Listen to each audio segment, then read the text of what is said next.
Δεν το περίμενα.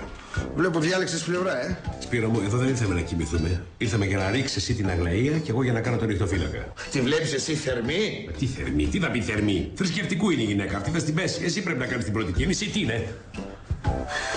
Αλλά έχεις καμιά σχέση εσύ με τη φινέτσα τη δική μου? Ποια? Σπύρο μου, είναι πράγμα αυτό. Είναι φανέλα, αυτό το σόβρακο με αυτές τις κάλτσες, με τις τρίχες στο πόδι, σαν έχει πατσίσει, ξύνεσαι και σαν παλιάλογο. Απορώ πώς κάνεις σεξ. Τι κάνω? Σπύρο, θα σε ρωτήσω κάτι να μου απαντήσεις ειλικρινά.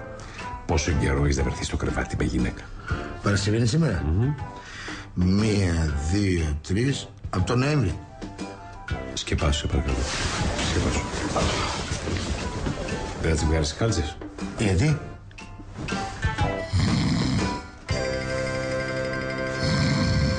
Αυτά είναι, βέβαια.